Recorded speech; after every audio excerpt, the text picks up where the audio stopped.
Hello, good evening, नमस्कार। शुरुआत करेंगे आज की क्लास की।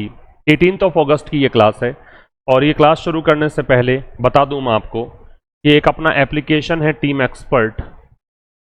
इस एप्लीकेशन पर आपको एसएससी का पूरा कोर्स उपलब्ध करवाया गया है मात्र 1999 रुपये में।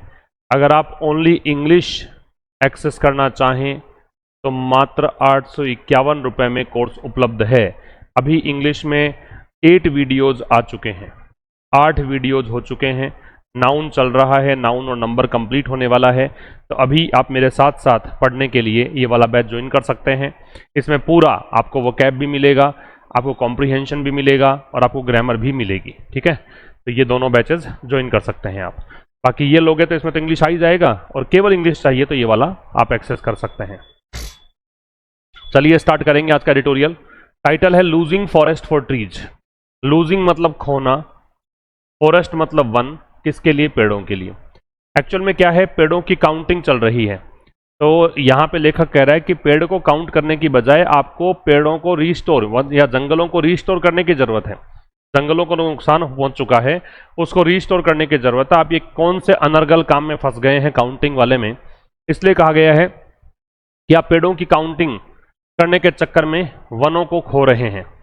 ऑन द कैग्स ऑडिट, ये कैग जो ऑडिट हुई है, ऑडिट का मतलब होता है इंस्पेक्शन कह सकते हो, जांच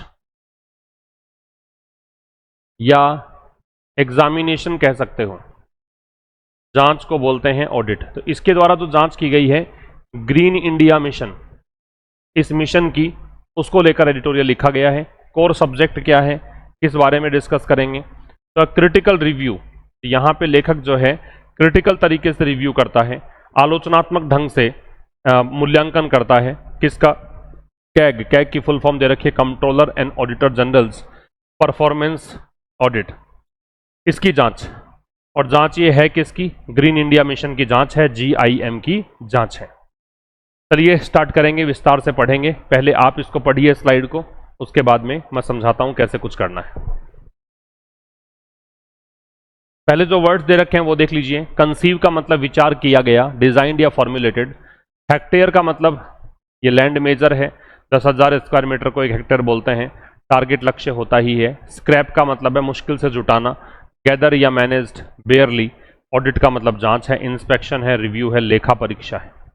ठीक है, अब देखिए, अब परफॉर्मेंस ऑडिट, परफॉर्मेंस की जांच किसके द्वारा? इसके द्वारा। और ये जांच है किसकी? ग्रीन इंडिया मिशन की। ये यहां तक पूरा हो गया। अब ये सब्जेक्ट है, ये परफॉर्मेंस ऑडिट जो है इसने पाया है, क्या पाया है? ये कंजंक्शन है। अ स्कीम, कि वो स्कीम जिसको कि कंसीव किया गया था। अब ये विच वॉज कंसीव्ड मान लो इसको, ये ऐसा मान लीजिए कि विच वॉज कंसीव्ड है, विच वॉज को हटा दिया, जिसको कि ऐसा डिजाइन किया गया था, बनाया गया था। टू हील, हील का मतलब उपचार करना होता है। इंडियाज फॉरेस्ट, भारत के जो वन हैं, भारत में जो वन कम हो रहे हैं, भारत जो वनों को लूज कर रहा है, तो उसका जो नुकसान है उसको हील करने के लिए, हील करने का मतलब यहां पे मानिए रीस्टोर करना, रीस्टोर करना, फिर से उसी हालत में लेकर आना, पुनर्बहाली करना। क्योर भी होता है वैसे हील करना, लेकिन यहां पे रीस्टोर करना है। Head, across a decade. ठीक है, अब ये कह रहा है कि जो स्कीम है, अब ये स्कीम की जो वर्ब है वो है हैड हेल्पिंग वर्ब और achieved man verb. Across a decade मतलब पूरे एक दशक में, अक्रॉस का मतलब है थ्रू आउट, इस पूरे एक दशक में इसने प्राप्त किया है ऑलमोस्ट नथिंग, लगभग कुछ नहीं। ऑलमोस्ट एडवर्ब होता है, लगभग इसने कुछ प्राप्त नहीं किया है। इट सेट, अब ये स्कीम की बात ही कर रहा है, जो इसने सेट आउट किया था करने के लिए। ठीक है, टू डू जो है वो इन्फिनेटिव है, जो इसने लक्ष्य निर्धारित किया था करने के लिए वो कुछ नहीं किया है। इस सेट आउट टू का मतलब लिख लीजिए एम, सेट आउट टू मतलब है एम, लक्ष्य करना। ठीक है, यहां तक समझेंगे। ए परफॉर्मेंस ऑडिट, जो एक परफॉर्मेंस की जांच हुई है, किसके द्वारा? कैग के द्वारा। किसकी जांच? GIM की जांच। इस परफॉर्मेंस ऑडिट ने पाया है, फाइंड की थर्ड फॉर्म है ये हम डिस्कस कर लेंगे। ये फाइंड की थर्ड फॉर्म है। इसने पाया है कि, अब ये कंजंक्शन हो गया, नया क्लोज स्टार्ट हो गया, कि वो स्कीम जिसको कि डिजाइन किया गया था भारत के फॉरेस्ट को रिस्टोर करने के लिए, उसने पूरे दशक में लगभग कुछ भी प्राप्त नहीं किया है जो भी इसने लक्ष्य रखा था। इंस्टीड ऑफ, ये इंपॉर्टेंट है, ये डिस्कस करेंगे। इसकी बजाय इंस्टीड ऑफ इंप्रूविंग, प्रेपोजिशन है तो आईएनजी लग गया, इंस्टीड में ऑफ लगेगा।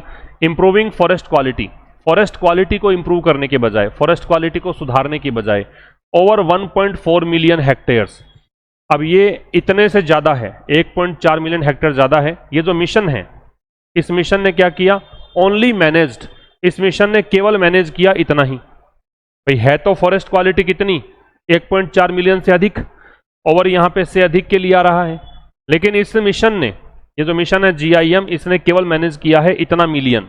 अभी इसको समझा रहा है लॉन्ग डैश लगा के, not even 1/10 of the target, जो कि लक्ष्य का, भाई 1.4 मिलियन का तो ये 1/10वां भाग भी नहीं है। ठीक है, तो यहां तक हो गया दूसरा सेंटेंस। तो कह रहा है कि फॉरेस्ट क्वालिटी 1.4 मिलियन से अधिक हेक्टेयर की फॉरेस्ट क्वालिटी को इंप्रूव करने की बजाय ये मिशन जो है केवल इसने मैनेज किया है इतना ही पार्ट, जो कि 1/10 भी नहीं है टारगेट का। टारगेट कौन सा जो रखा गया था ये। ऑन एक्सपेंडिंग, प्रेपोजिशन के बाद आईएनजी लगता है, ये ध्यान रख लेंगे। On expanding forest cover, expand का मतलब बढ़ाना होता है, एक्सटेंड करना होता है, तो एक्सपेंडिंग फॉरेस्ट कवर का मतलब हो गया जो वन क्षेत्र है उसको बढ़ाने की बात अगर करें तो द मिशन बेयरली स्क्रैप्ड टुगेदर, तो ये जो मिशन है ये सब्जेक्ट हो गया, मिशन निश्चित हो गया। बेयरली एडवर्ब है, इसने ना के बराबर या मुश्किल से, स्क्रैप टुगेदर का मतलब हो गया इसने मैनेज किया। ठीक है, इसने बड़े मुश्किल से मैनेज किया। 4% बेस्ड ऑन द ऑडिट, केवल 4% ही मैनेज कर पाया ये, बेस्ड ऑन द ऑडिट। ये बात किसके आधार पर है, ऑडिट के आधार पर है। ऑडिट कौन सी, जो CAG कैग ने की थी वो ऑडिट है, तो निश्चित हो गया, तो दे लग गया। बात समझ में आ गई। तो इसमें एक बार मैं रिपीट कर देता हूं क्या कहना चाह रहा है, कि एक परफॉर्मेंस ऑडिट हुआ कैग के द्वारा, और ये ऑडिट हुआ किसका है, ग्रीन इंडिया मिशन का। उसने पाया है कि ये जो ग्रीन इंडिया मिशन एक ऐसा मिशन था, एक ऐसी स्कीम थी जो भारत के फॉरेस्ट को रिस्टोर करने के लिए लॉन्च की गई थी, लेकिन इसने एक दशक के दौरान कुछ भी प्राप्त नहीं किया जो भी इसने लक्ष्य रखा। 1.4 मिलियन से अधिक फॉरेस्ट क्वालिटी इंप्रूव करनी थी इसको, इसकी बजाय ये जो मिशन है GIM, इसने केवल 0.11 मिलियन ही कवर किया, जो कि 1/10 है टारगेट का। और अगर फॉरेस्ट कवर को विस्तार की बात करें तो ये जो मिशन है इसने बड़ा मुश्किल से 4% ही मतलब ये मैनेज कर पाया है। ऑडिट के आधार पर ये बातें सामने आई है। अब इसमें कौन कौन सी बातें इंपॉर्टेंट है देखिए। पहला पॉइंट इसमें इंपॉर्टेंट है फाइंड की तीनों फॉर्म्स। फाइंड और फाउंड दो अलग अलग चीजें हैं, बताऊंगा इसके बारे में। दूसरी बात इसमें इंपॉर्टेंट है, इंस्टीड के साथ में ओव आता है। तीसरी बात इसमें इंपॉर्टेंट है कि ओवर का प्रयोग हम मोर देन के अर्थ में कर सकते हैं।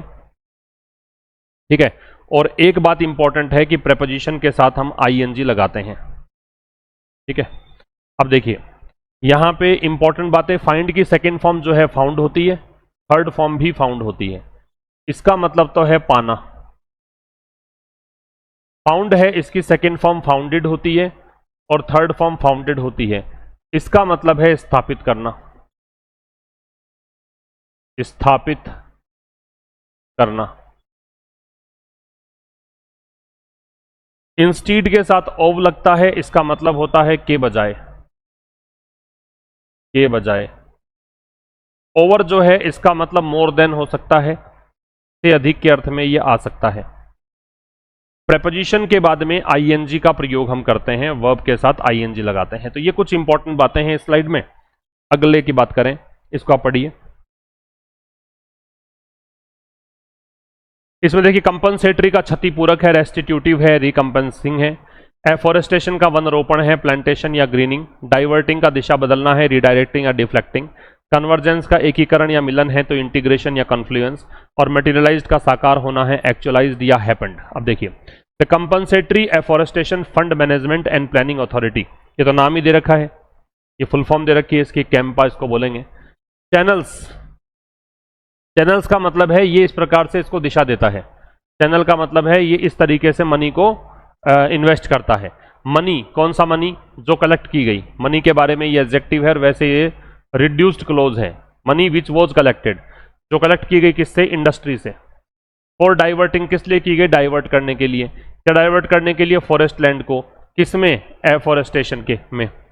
While the Mahatma Gandhi national rural employment guarantee, जबकि ये MG नरेगा जो है, जिसका कि अब ब्रांडेड, रीब्रांडेड मतलब रीनेम्ड, इसको अब नया नाम दिया गया है, रीनेम्ड एज VB ग्राम जी। ठीक है, फंड्स ये फंड करता है, ये जो VB ग्राम जी है जो है, ये फंड करता है रूरल वेज लेबर।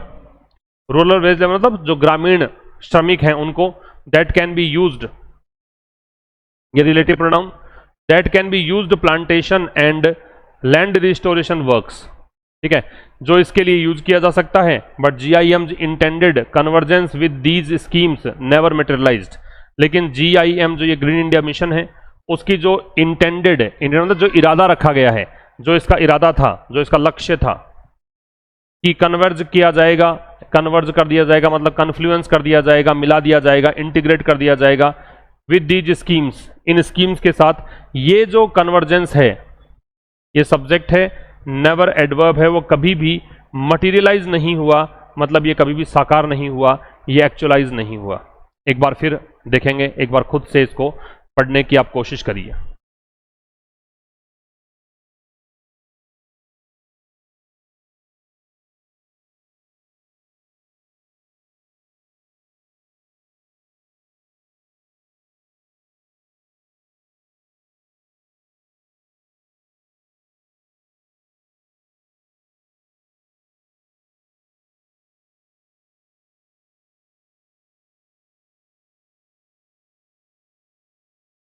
देखो क्या कहना चाह रहा है, the compensatory afforestation fund management and planning authority, ये जो कैंपा है, ये चैनल करता है, मतलब ये दिशा देता है, डायरेक्ट करता है। चैनल करता है मतलब ये डायरेक्ट करता है, ये दिशा देता है, किसको, मतलब ये आवंटित करता है, ये भी हो सकता है, उस पैसे को जो कलेक्ट किया गया है या कलेक्ट किया जाता है इंडस्ट्री से, इसलिए फॉरेस्ट लैंड को डाइवर्ट करने के लिए, वनीकरण के लिए, ठीक है, पेड़ लगाने के लिए। वाइल जबकि, दूसरा एक स्कीम तो हो गई कैंपा, एक स्कीम है ये, जबकि ये वाइल कंजंक्शन है। ये जो MG नरेगा है, जो इसका नाम अब जो है ये नाउ एडवर्ब है, अब इसका नाम बदलकर कर दिया गया है VB ग्राम जी। ठीक है, ये रूरल वेज लेबर को फंड करता है, मतलब ये पूर्ति करता है, ग्रामीण जो मजदूरी दी जानी होती है वो इस स्कीम के तहत दी जाती है। ठीक है, that can be used for plantation, ये फॉर आएगा यहाँ पे, जिसका कि इस्तेमाल किया जा सकता है किसके लिए, प्लांटेशन के लिए। प्लांटेशन का मतलब क्या हो गया कि पौधे लगाने के लिए, लैंड रिस्टोरेशन वर्क्स और लैंड रिस्टोरेशन वर्क्स के लिए। ठीक है, अब ये मतलब लैंड रिस्टोरेशन का मतलब पुनर्बहाली की बात कर रहा है। ठीक है, मतलब एक प्रकार से वनीकरण आप कह सकते हो, भूमि पुनर्स्थापना के कार्यों में इसका यूज किया जाता है। अब ये कह रहा है कि लेकिन GIM का जो इंटेंडेड कन्वर्जेंस है, कन्वर्जेंस तो है नाउन और ये है एडजेक्टिव, और ये थर्ड फॉर्म है इसलिए इसको बोलेंगे पास्ट पार्टिसिपल है। तो जो इंटेंडेड का मतलब जो लक्ष्य रखा गया है, जो आपका इरादा है, तो GIM का एक इरादतन कन्वर्जेंस था विद दीज स्कीम्स, मतलब GIM को कन्वर्ज करने की बात थी इन स्कीम के साथ में, कैंपा के साथ में, VB ग्राम जी के साथ में। ये कभी हैपन हुआ ही नहीं, ये कभी एक्चुअल में फलीभूत नहीं हुआ, साकार नहीं हुआ ये सपना। फिर समझेंगे, एक बार देख लो फिर से। कह रहा है कि जो कंपनसेटरी एफोरेस्टेशन, ये जो कैंपा स्कीम है, सीधा सीधा इसको स्कीम के रूप में पढ़ो, ये जो स्कीम है ये वन भूमि को अन्य उद्देश्यों के इस्तेमाल करने के एवज में, जो उद्योगों से एकत्र किया गया धन होता है ना, उसको वनीकरण के लिए उपलब्ध कराता है। कैंपा जो है वो मनी को डायरेक्ट करता है या एलोकेट करता है, जो कि इकट्ठा किया जाता है इंडस्ट्री से, इसलिए फॉरेस्ट लैंड को कन्वर्ट करने, डाइवर्ट करने के लिए। ठीक है, इनटू एफोरेस्टेशन, एफोरेस्टेशन का मतलब वनीकरण है, डिफोरेस्टेशन मतलब वनों की कटाई है। तो जो दूसरे उद्देश्यों के डाइवर्ट करने का मतलब एक प्रकार से यूं मान लीजिए कि फॉरेस्ट लैंड का प्रयोग किसी और प्रयोजन के लिए आप कर रहे हो, ये थोड़ा सा विचलन है यहां पे, यूं कह सकते हो। तो कैंपा जो है वो चैनल करता है मनी को जो कलेक्ट की जाती है इंडस्ट्री से, इसलिए यूज किया जाता है, ये उद्देश्य बता रहा है डाइवर्ट करने के लिए फॉरेस्ट लैंड को। और चैनल करता है कि यहां से पैसा उठाया, है ना, इंडस्ट्री से पैसा उठाया ताकि फॉरेस्ट लैंड को हम डाइवर्ट कर सकें, और ये इसको किस में क्या करेगा, ये काम करेगा, चैनल करेगा एफॉरेस्टेशन में, मतलब वनीकरण करवाएगा। ये मतलब है इसका, मतलब ये एक प्रकार से पेड़ लगवाएगा। इस कैंपा स्कीम के तहत एफॉरेस्टेशन बढ़ेगा। इस कैंपा स्कीम के तहत जो आपने पैसा इकट्ठा किया है उसको चैनल, ये मतलब एक दिशा देता है, दिशा ये देता है कि वहां से पैसा इकट्ठा किया, इसके लिए किया, ठीक है, और फिर डाइवर्ट करके इसको इस तरीके से लेकर आए। जबकि ये जो स्कीम है, वीबी ग्राम जी वाली जो स्कीम है, ये क्या करती है, ये रूरल वेज लेबर इसको फंड करती है। समझ में आ रही है? ये जो ग्रामीण श्रमिक जो होते हैं, पारिश्रमिक जिनको मिलता है, मजदूरी करते हैं, उनके लिए फंडिंग ये करती है, ठीक है। इसका इस्तेमाल किस लिए किया जा सकता है? प्लांटेशन के लिए, लैंड रिस्टोरेशन वर्क्स के लिए, इनके लिए इसका इस्तेमाल किया जा सकता है।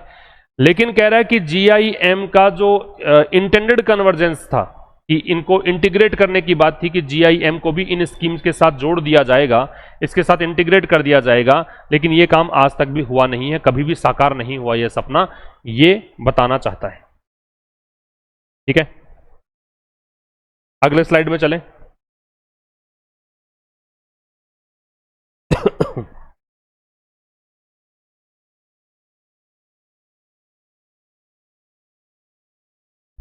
आगे चलें, पढ़िए, देखें इसको।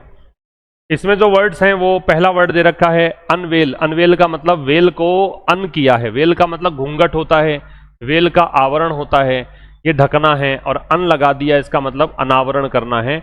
ये जो घूंघट है या आवरण है उसको हटाना है, डिस्क्लोज करना, रिवील करना है। सिक्वेस्ट्रेशन जो है वो पृथक्करण को बोलते हैं, आइसोलेशन या स्टोरेज को बोलते हैं।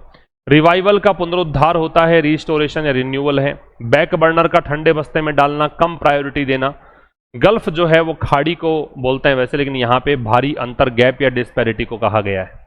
The mission was one of the 8 pillars. ये जो मिशन था, ग्रीन इंडिया मिशन, जीआईएम की बात है, तो निश्चित हो गया, दे लग रहा है, ये मिशन था, ये वर्ब हो गई, वन ऑफ द 8 पिलर्स। अब ये बात काम की है इसके अंदर, इसको हम डिस्कस करेंगे। पिछले स्लाइड में कुछ विशेष काम का था नहीं। तो ये मिशन जो है वो 8 जो स्तंभ हैं उनमें से एक है, और 8 स्तंभ किसके? नेशनल एक्शन प्लान के। और किसको लेकर है ये प्लान? क्लाइमेट चेंज को लेकर है। अनवेल्ड इन 2008, और ये अनवेल कब किया गया था? 2008 में, ठीक है। ये पर्टिकुलर ईयर की बात करते हो तो इन लगता है। And the instrument through which, और ये एक तरीका है, ये एक हथियार है, एक टूल है, एक माध्यम है, जिसके तहत, जिसके माध्यम से, थ्रू जो है वो होता है के माध्यम से, इंडिया प्रोमिस्ड, भारत ने प्रॉमिस किया था, the Paris agreement an additional carbon sink of 2.85 million to 2.5 million to 3 billion ton by 2030। इसने पेरिस एग्रीमेंट में कहा था कि हम 2.5 मिलियन से और यहां तक ले जाएंगे कार्बन सिंक। कार्बन सिंक का मतलब है कार्बन अवशोषित करने वाला जो सिस्टम है, उसको कार्बन सिंक बोलते हैं, 2030 तक। ये बाई जो है ये बताता है बिफोर, इससे पहले पहले। यहां तक फिर देख लो कि ये जो मिशन है जीआईएम, ये 8 जो स्तंभ है एनएपी के, नेशनल एक्शन प्लान के, उनमें से एक है। और ये एनएपी जो है वो किस मुद्दे को लेकर है? क्लाइमेट चेंज के मुद्दे को लेकर बनाया गया है। ये अनावरण कब हुआ था इसका? इसको लागू किया गया था, लॉन्च किया गया था 2008 में। और जिस माध्यम से भारत जो है प्रॉमिस किया था, यही वो टूल है जीआईएम, जिसके कारण, जिसके आधार पर भारत ने पेरिस एग्रीमेंट जब हुआ था, पेरिस एग्रीमेंट का प्रॉमिस कर दिया था कि हम एडिशनल कार्बन सिंक की बात कर रहे हैं, 2.5 मिलियन का लक्ष्य है, हम 3 मिलियन तक ले जाएंगे 2030 तक। इट्स एनिमेटिंग आइडिया, इट्स जो है पजेसिव एडजेक्टिव है, एनिमेटिंग जो है वो एडजेक्टिव है, आइडिया जो है वो नाउन है। एनिमेटिंग आईएनजी फॉर्म में है तो प्रेजेंट पार्टिसिपल है। अब ये जो एनिमेटिंग आइडिया है ये सब्जेक्ट हो गया, और वॉज जो है वो वर्ब हो गई। ये जो एनिमेटिंग आइडिया है वो इकोलॉजिकल था, पारिस्थितिकी जनित था, है ना, पारिस्थितिकी से संबंधित था। क्या क्या आएगा इसके अंदर? बायोडाइवर्सिटी आएगी, जैव विविधता आएगी, पानी आएगा, पृथक्करण आएगा, और रिवाइवल ऑफ हैबिटेट, आवास की रिवाइवल। रिवाइवल का मतलब होता है कि आप पुनः सक्रिय कर दो, चीजों को रिवाइव कर दो, पुनः सक्रिय कर दो। रिवाइवल किसका? हैबिटेट का। हैबिटेट का मतलब क्या होता है? आवास, ठीक है। हैबिटेट जो शब्द है इसका मतलब क्या होता है? आवास। चले आगे फिर से देखो, इट्स एनिमेटिंग आइडिया। एनिमेट क्या होता है भाई? सजीव को बोलते हैं। वैसे एनिमेट का मतलब सजीव होता है, यहां पे मोटिवेशनल आइडिया मान सकते हो, इसको आप प्रोपेलिंग आइडिया मान सकते हो, प्रेरित करने वाला विचार मान सकते हो, तो मोटिवेशनल कह सकते हो, प्रेरक विचार, मोटिवेशनल। तो इसका जो प्रेरक विचार था वो इकोलॉजिकल था, पारिस्थितिकी से संबंधित था। इकोलॉजिकल यहां पे एडजेक्टिव है, जिन वर्ड्स के एंड में एल होता है वो जनरली एडजेक्टिव होते हैं। तो इसका जो मोटिवेशनल यह विचार था, प्रेरक विचार था, वो इकोलॉजिकल था, मतलब बायोडाइवर्सिटी, वाटर, इन सब की बात इसमें की गई थी। जीआईएम हावेवर सीम्स, हावेवर जो है वो कंजंक्टिव एडवर्ब है, कंजंक्टिव एडवर्ब, कंजंक्शन भी होता है, एडवर्ब भी होता है। जीआईएम जो है हालांकि प्रतीत होता है to be on the back burner, कि जीआईएम जो है बैक बर्नर पर है, बैक बर्नर, इसको प्राथमिकता कम दी जा रही है। And for all practical purposes, और जितने भी व्यवहारिक उद्देश्य हैं उनके लिए, replaced by a tree plantation drive, replaced by, जिसको कि पुनर्स्थापित मतलब विस्थापित किया गया है एक ट्री प्लांटेशन ड्राइव के द्वारा। ट्री प्लांटेशन ड्राइव का मतलब है पेड़ लगाने की अभियान, ड्राइव का मतलब होता है कैंपेन, ड्राइव का मतलब है कैंपेन। कॉल्ड एक पेड़ मां के नाम, ठीक है, एक पेड़ मां के नाम, ये जो एक दे रखा है। जीआईएम जो है वो हालांकि ऐसा प्रतीत होता है कि अब इसको प्राथमिकता कम दी जा रही है और इसको विस्थापित कर दिया गया है, ठीक है, इसको जीआईएम योजना को विस्थापित कर दिया गया है, इसकी जगह एक नई योजना चलाई गई है, एक पेड़ मां के नाम। लॉन्च्ड इन 2024, ये 2024 में लॉन्च किया गया। Government reports planting 140 crore sapling so far, sapling का मतलब होता है छोटे पौधे, यंग प्लांट्स, सीडलिंग कह सकते हो, इसको आप सीडलिंग कह सकते हो या यंग प्लांट्स कह सकते हो। छोटे पौधे जो होते हैं उसको हम बोलते हैं क्या, सैपलिंग्स। तो 2024 में ये योजना जो है एक पेड़ मां के नाम ये स्टार्ट की गई थी। तो गवर्नमेंट 2024 के बाद में इसने रिपोर्ट दी है, गवर्नमेंट रिपोर्ट कर रही है कि इसने 140 करोड़ अभी तक छोटे पौधे लगा दिए हैं। सो फार का मतलब है अनटिल नाउ, अब तक इसने, या टिल नाउ कह दीजिए, अब तक इसने इतने पौधे लगा दिए हैं। लेकिन लेखक कह रहा है कि लेटेस्ट फॉरेस्ट डेटा, जो अभी नवीनतम फॉरेस्ट डेटा है, वन संबंधी आंकड़े हैं, वो एक्सपोज करते हैं, भंडाफोड़ करते हैं, पर्दाफाश करते हैं गल्फ का मतलब हो गया खाई, अंतर, किस किस के बीच में, एक पेड़ और एक जंगल के बीच में, ठीक है। तो आपने, ठीक है, जीआईएम स्कीम को रख दिया बैक बर्नर पर, मतलब आप इसको तवज्जो कम दे रहे हो, क्योंकि अब आपने एक नई स्कीम लॉन्च कर दी है एक पेड़ मां के नाम, जो 2024 में लॉन्च किया गया था। गवर्नमेंट की रिपोर्टिंग ये है कि 140 करोड़ पेड़ हमने अब तक लगा दिए हैं। लेकिन लेखक कह रहा है कि हाल फिलहाल के जो फॉरेस्ट डेटा हैं वो एक्सपोज करते हैं मतलब रिवील करते हैं, ठीक है, सामने लेकर आते हैं, उजागर करते हैं गल्फ को। गल्फ किसके बीच में, बिटवीन के साथ में एंड लगता है भाई, गल्फ एक पेड़ और एक फॉरेस्ट, ठीक है। आप एक एक पेड़ की बात कर रहे हो, लेकिन अभी भी वन क्षेत्र जो है वो नहीं बना है। वन तो बहुत सारे पेड़ों को मिलाकर बनेगा, तो आपने हो सकता है अलग अलग जगह पे लगा दिए हो, या जो आंकड़ा आपने दिया है वो सही नहीं हो, ठीक है। तो ये आज के इस आर्टिकल में था। अब हम कुछ इसमें जो काम की बातें हैं वो देख लेते हैं। तो पहली बात तो इसमें इंपॉर्टेंट है, थ्रू। थ्रू एक प्रेपोजिशन है, इसका मतलब होता है के माध्यम से। दूसरा इसमें काम की चीज है, ये जो नाउन के पहले आईएनजी लगता है और नाउन के पहले थर्ड फॉर्म लगती है, तो इसको क्या क्या नाम देते हैं ये बताया हुआ हालांकि मेरा। और फिर इसके बाद में इंपॉर्टेंट है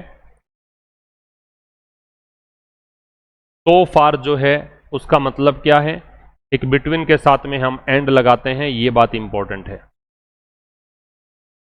तो बिटवीन के साथ तो लगेगा एंड, तो फार को हम कह सकते हैं till now, until now. Noun के पहले अगर थर्ड फॉर्म हो तो इसको तो हम नाम देते हैं पास्ट पार्टिसिपल,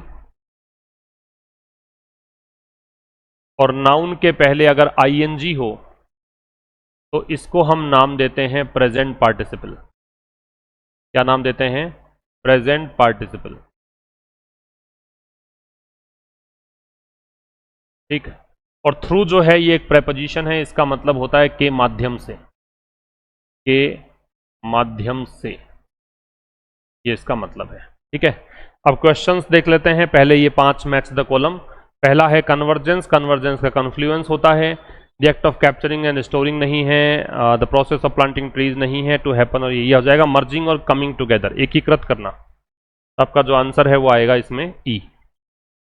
फिर गल्फ का मतलब अंतर है तो वाइड डिफरेंस, बी आ जाएगा। सिक्वेस्ट्रेशन जो है ये पृथक्करण है, the process of planting trees on barren land, ये हो जाएगा बंजर भूमि पे लगाने की जो process, sorry, the act of capturing and storing carbon dioxide, sequestration, the act of capturing and storing carbon dioxide, यही आ जाएगा। ये कर दीजिए इसको, इसका मतलब ये भी होता है ना। और मटेरियलाइज जो है वो एक्चुअली हैपन को बोलते हैं डी, और ये वनीकरण है तो सी। ठीक, पहला है मटेरियलाइज का मतलब, तो the magician materialise the rabbit, नहीं, साकार करना एक्चुअलाइज करने को बोलेंगे। तो the promised fund for the hospital expansion never materialised, जो वादा किया गया था जिस फंड का हॉस्पिटल विस्तार के लिए, वो कभी भी साकार नहीं हुआ। फिर कंसीव्ड शब्द का मतलब बताना है, कंसीव्ड का मतलब जो फॉर्मुलेट किया गया था। ठीक, अगला है the intended dash of CAMPA and MG NREGA schemes fail to happen, जो एक इरादा था कि भी इन दोनों स्कीम्स को एकीकृत कर दिया जाएगा, वो अभी हो नहीं पाया, और इस कारण से पुअर फंडिंग, मतलब जो खराब तरीके से यूटिलाइज कर पाया फंड को, तो क्या कन्वर्जेंस की बात ये कर रहा है, एकीकरण की बात कर रहा है। Which of the following best defines sequestration in the context of the Paris Agreement mentioned in the passage? The illegal cutting down of native trees, the process of capturing and storing atmospheric carbon dioxide. ये sequestration है कि capture करें और store करें atmospheric carbon dioxide को, एक carbon sink करने का तरीका है ये। फिर है what does the author imply by stating that the green India mission seems to be on the back burner, क्यों इसने कहा कि बैक बर्नर पर है, हाईली सक्सेसफुल नहीं है, एग्जीक्यूटेड सीक्रेटली, ऐसा नहीं है, लो प्रायोरिटी दी जा रही है, टेम्परेरी इसको रोक दिया गया है, एक पेड़ मां के नाम को लॉन्च कर दिया गया है। According to the CAG audit, what was the actual forest quality improvement achieved by the GIM compare to its initial 1.4 की जगह 0.11 मिलियन हेक्टेयर्स को ही कर पाया ये। Through the national action plan on climate change, what was India promised additional carbon sink, कितना, 2.5 से 3 million के लिए इसने कहा था। विच टू एग्जिस्टिंग फंड्स या schemes were intended to integrate with the green India mission, एक तो ये कैंपा और एमजी नरेगा, और एक what can be logically inferred from the author statement that latest forest data expose the gulf, tree plantation data is entirely fake and fabricated government, planting large numbers of isolated trees does not automatically create a biodiverse functional forest ecosystem, कि आपने 140 करोड़ पेड़ तो लगा दिए लेकिन one नहीं बना पाए, फॉरेस्ट नहीं बना पाए, तो अलग अलग लगा दिए, ये मतलब है। फिर है which of the following best describes the author's tone, तो ऑथर की टोन कैसी है, regarding the replacement of the ecological green India mission with the एक पेड़, तो ये क्रिटिकल है, स्केप्टिकल है, आलोचना इसने करी है इस चीज की।